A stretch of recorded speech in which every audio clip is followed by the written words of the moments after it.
मैं इस समय रतलाम जिले के सैलाना में हूं और मेरे साथ मौजूद हैं सैलाना के विधायक कमलेश्वर डोडियार साहब।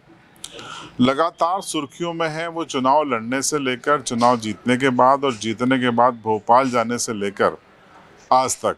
फिलहाल ताज़ा जो सुर्खी है वो ये है कि जिला अस्पताल में एक मामला हुआ है, उन पर भी एफआईआर हुई है और उन्होंने भी एक एफआईआर दर्ज कराई है और एक साल भी उनका पूरा हो गया। तो कुछ सवाल लेकर हम आपके लिए उनसे मिले हैं।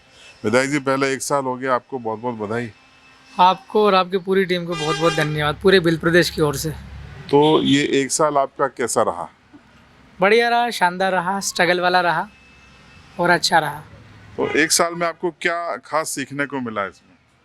एक साल में लोगों की बहुत सारी समस्याएं होती हैं, बहुत सारी समस्या मेरे सामने आई और काम करने के पहले मुझे पता नहीं था विधायक बनने के पहले कैसे समाधान करना है, सिस्टम कितना जटिल है, सिस्टम कितना गहरा है। एक साल के दौरान बहुत अनुभव किया और बहुत सीखा हूँ मैं।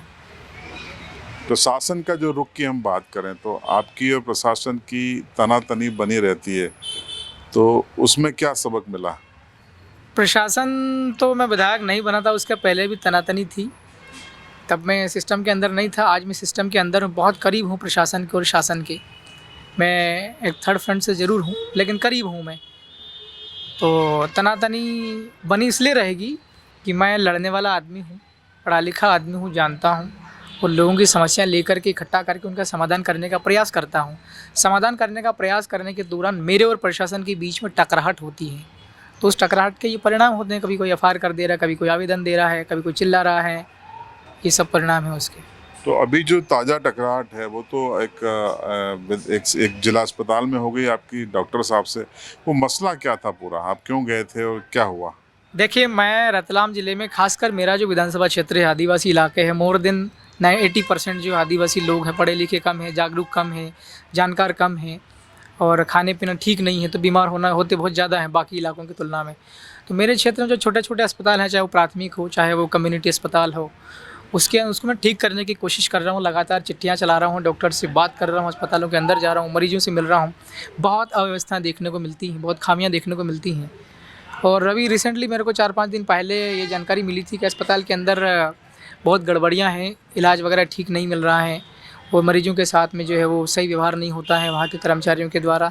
यहाँ तक कि अस्पताल में पीने का पानी मरीज तक को भी उपलब्ध नहीं है, परिजन तो दूर की बात है।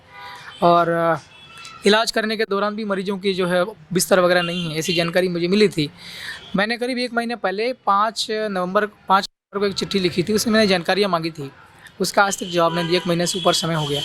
जैसे ही 1 महीने का समय हुआ तो मैं 6 तारीख को मैं चला गया था अस्पताल, देख कर के आऊँ कि मेरे चिट्ठी लिखी थी, जानकारी मांगने की जानकारी भी नहीं मिली, तो कुछ सुधार हुआ कि नहीं हुआ। तो उस दौरान मैं 4-5 वार्ड्स के अंदर गया जिला अस्पताल में, देखा मैंने, बहुत तमाम प्रकार की अव्यवस्था मिली। कहीं पंखे हैं तो चालू नहीं है, कहीं पंखे नहीं हैं।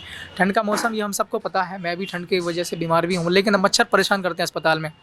सफाई व्यवस्था ठीक नहीं है। मैंने एक आध डॉक्टर से बात भी करी थी अस्पताल में, व्यवस्थाएं दुरुस्त करें आप लोग, व्यवस्थाएं करें यहाँ अस्पताल में, पीने के पानी है, साफ़ सफाई है। उस दरमियान फिर मेरे भी तबीयत थोड़ी ख़राब थी तो मैं इमरजेंसी कक्ष में गया था। मैंने पूछा वहाँ पर डॉक्टर कौन है ड्यूटी पर, मुझे इलाज कराना है। एक कंसर्न पर्सन जो डॉक्टर हैं, कंसर्न डॉक्टर, उनने मेरे साथ बदतमीजी की और मुझे जाति के नज़रिए से देखा। जब मैंने कहा कि मैं विधायक हूँ सैलाना का, उसके बाद भी उस आदमी का जो व्यवहार था वो दुर्व्यवहार था और अपमानित करने की कोशिश की। माँ और बहन की बिल्कुल सराम इतने लोगों के सामने गालियाँ दी हैं। वो वीडियो मैंने भी देखा, वायरल भी हुआ है। लेकिन इसमें तो एक एफआईआर आपके खिलाफ भी हो गई कि आपने शासकीय कार्य में बाधा डाल दी। देखिए, मैं खुद शासकीय, जो मेरी जो ड्यूटी है, कॉन्स्टिट्यूशनल ड्यूटी, हमने शपथ ली है, हमारे भी कर्तव्य होते हैं, उन कर्तव्यों का निर्वहन करना। तो मैं उस दिन अस्पताल के अंदर मैं अपने लोगों से मिल रहा था और व्यवस्था देख रहा था, चिकित्सकों से बात कर रहा था और मुझे खुद भी इलाज करना था।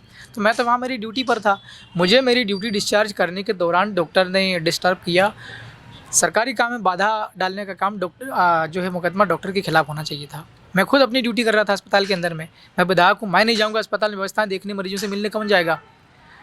तो मेरे खिलाफ झूठा मुकदमा किया है और इससे साफ साफ नज़र आ रहा है कि किस हद तक पुलिस वाले जो है किसी दल, सत्ताधारी पार्टी के दबाव में आकर के क्या क्या कर सकते हैं। मेरे ख्याल से एक साल में विधायक बनने के बाद आपके खिलाफ ये दूसरी एफआईआर है। हाँ, दूसरी एफआईआर हैं। 4-5 अलग अलग प्रकार के लोग आवेदन भी देते हैं, नहीं देते हैं लोग, तो जानबूझ करके उन्हें उकसाया जाता है, डराया जाता है और डरा करके और मेरे खिलाफ फरियादी बनाया जाता है। इस प्रकार की चीज़ें लगातार चलती रहती हैं। इसके पीछे आपको क्या समझ में आता है कि आपको रोकने का उद्देश्य है या आपको डराने का उद्देश्य, क्या लगता है क्यों हो रहा है ऐसा? अब ये रोकने का उद्देश्य भी है और डराने का भी है। ये मुझे डराना चाहते हैं ताकि मैं सक्रिय रूप से काम न करूं। मैं नियम जानता हूं, जानता हूं, कानून के दायरे में ही रह कर के काम करता हूं। अब जो अधिकारी लोग, शासन के लोग, बड़े अफ़सर हों, चाहे शासन में मंत्री हो, विधायक हो, सत्ताधारी दल के, वो डरते हैं। मैं खुलासा करता हूँ घपलों के, घोटालों के और गलत व्यवस्थाएँ हैं जहाँ, उनका खुलासा करता हूँ। मैं चिट्ठियाँ चलाता हूँ यहाँ पर। ये लपेटे में आते हैं, इसलिए डरते हैं। ये चाहते हैं कि विधायक पत्र मत लिखो आप लोग, खुलासा मत करो आप लोग, और दफ्तरों के बीच में जैसा चल रहा है वैसे पुराना चलने दो, कोई सुधार जैसी आप लोग कोशिश मत करो। इनका ऐसा कहना चाह रहे हैं ये लोग, ऐसा प्रेशर बना कर। मैंने फेसबुक पे आपकी एक पोस्ट पढ़ी थी, आपने लिखा था कि एक बड़ा आंदोलन आपको करना पड़ेगा, ये जो हुआ है पूरा घटनाक्रम। तो आज जो जानकारी आ रही है कि शायद धरना प्रदर्शन पे भी बैन किया गया है। हाँ, आज तो हमारे टीम के कुछ लोग मीटिंग कर रहे हैं। अभी मीटिंग चल रही है ऑनगोइंग। अब तारीख तय होगी, 11 या 12 तारीख तय होगी। उसमें हम लोग हमारा पक्ष रखेंगे और पुलिस का और प्रशासन का जो है वो गलत लोगों के दबाव में प्रशासन का जो दुर्व्यवहार हुआ है, मुझे ही मतलब फरियादी को आरोपी बना दिया है, उसको लेकर के। और मेरे साथ और भी 3-4 नौजवान साथी हैं, उनके खिलाफ़ भी झूठा मुकदमा दर्ज किया है। और जो कंसर्न डॉक्टर हैं उसके खिलाफ़ इन्होंने एफआईआर में कोई धारा भी नहीं लगाई है। जो सीरियस जैसा उन्होंने अपराध किया है वैसा कोई सेक्शन भी नहीं लगाया है बीएनएस का और SC/ST एक्ट का। और डॉक्टर को यहाँ तक कि सस्पेंड तक नहीं किया है। तो हम लोग बर्खास्त की मांग करेंगे और भी जांच करेंगे। और हमारे न्याय के लिए भी हम लोग एक प्रोटेस्ट करने वाले हैं, प्रदर्शन। उसको लेकर के आज तारीख तय हो जाएगी।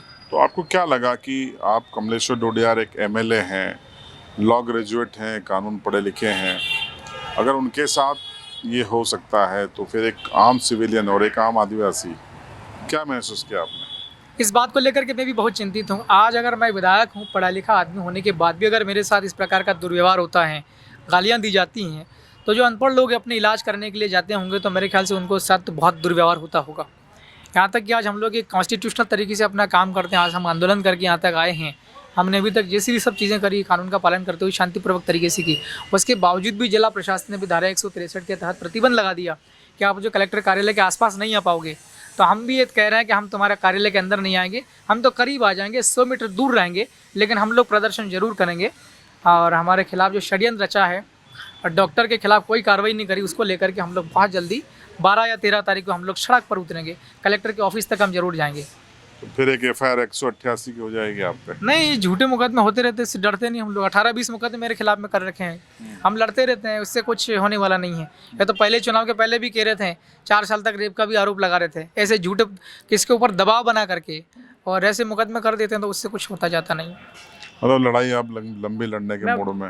बहुत लंबी लड़ाई लड़ूंगा और ढंग से लड़ाई लड़ूंगा। और मुझे उम्मीद है मैं जिनके लिए लड़ रहा हूँ उन्हें भी पता है कि विधायक कमलेश्वर सही लड़ाई लड़ रहा है, इसलिए ये लड़ाई जारी रहेगी। भील प्रदेश की मांग आपकी कहाँ तक पहुँची? भील प्रदेश की मांग तो साल भर हो गया है, 1 साल लगभग पूरा होने वाला। हमने सदन के अंदर भी इसको उठाया, अब इसको फिर सदन लगने वाला, फिर इसको उठाएंगे, कागज़ के ऊपर लिख करके भी इस मुद्दे को उठाएंगे, सदन के अंदर बोलेंगे भी सही।